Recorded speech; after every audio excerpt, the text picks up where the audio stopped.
So, wait a skippily. We're going to be talking about Saturnalia with this video. And it's my first video that I'm making like this, so it might be a little bit rough, and I promise I'll get better. So, I know that you already know a bit about Saturnalia and you celebrated it before in your Latin classes. I just wanted to give you maybe a little bit more details that you didn't know, or maybe you know all this, and it'll just be a nice refresher on what you already know.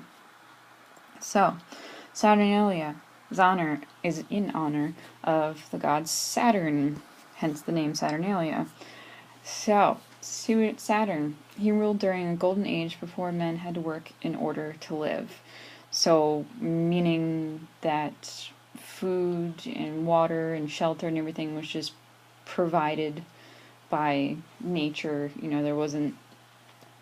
didn't have to grow food in fields and everything, and they were able to just kind of lounge around and philosophize and talk and make music and art, and good golden age. But generally speaking, Saturn is the god of agriculture. Sometimes he's equated with Kronos, and you can kind of get away with that, but they're not totally equivalent.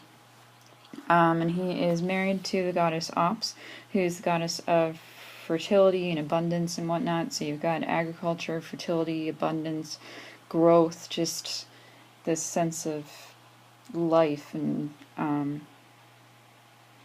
prosperity with these two gods. And then this is just an image of generally how he's represented in statues and drawings and whatnot. So, Saturnalia itself, the festival, if someone asks you when is Saturnalia, best answer is December 17th. But it kind of grew over time to as many as 7 days, so, a week long festival. And eventually the first emperor was really tired of everyone not working for so long, and, he needed to get business running, so he shortened it officially to 3 days. And then later on, another emperor named Caligula, he lengthened it to 5 days, and it fluctuated back and forth, but started with 1 day, stretched to as many as 7 days. What it was on the 17th was a public festival, which took place at the Temple of Saturn in the Forum. This is how the Forum looks currently, and the Temple of Saturn is the biggest building in the forefront. And so at this temple, you had this religious rite, really the sacrifice, focused on releasing Saturn from his bonds. So the statue of Saturn would have woolen bonds, like, woolen ropes basically, that were tied around its ankles, and then cutting those free symbolizes the freedom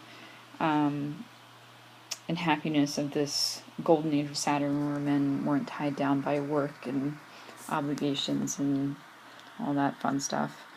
And then after the sacrificial rite, you had a big public banquet, usually in front of the temple, where you would get to eat the animals you sacrificed. And sometimes, or at least we think that, especially in this case, the Romans would have a statue of Saturn actually sitting at the table with them, as though he was enjoying the banquet with them. So, when this whole banquet was done, and it was kind of, this big kickoff event, you'd say, Io Saturnalia, that's I-O, not L-O, Io Saturnalia, right? So that's just, yay Saturn, kind of. So you had the sacrifice, you had the banquet, and then everybody went around shouting this, and basically getting this day-long, week-long, however many days celebration started.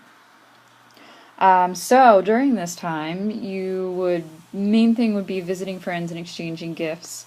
The figures on the right are what we think maybe some of these wax dolls that they would exchange for gifts during this time. And then you also had candles and, any number of just gifts, generally speaking, you get to exchange with people. You would also have this interesting scenario where slaves were treated as equals. You know, everyone knew they weren't equals, but it was kind of this joke where the slaves would get to lounge around like their masters, and their masters would serve them food. It was kind of a role reversal. Um, you know, this probably wasn't as nice as it sounds. You know, it's supposedly the slaves didn't work during this period and they were treated as equals, but you know, the slavery is so ingrained in the Roman society that this is probably more of a joke to the masters, and they probably weren't very nice about the whole situation anyway. But who knows? Maybe you had a nice master and it was actually a pretty sweet time. And so, along with kind of the relaxed hierarchy, you had a relaxed dress code, where you would, you know, you have the togas, which is what you wore every day if you were doing official businesses, and you know the caption says weddings, just anything official. Not very comfortable, so you got to relax and you got to wear this more Greek style thing called the synthesis, which is much more comfortable because togas were, you had to like hold them in place and you couldn't move around much. Where this is much nicer to lounge around in when you're at nice dinner parties. And then on the right, you see men wearing this cap called the pileus. This is the red cap that all of these men are wearing in this picture. And that is a felt cap that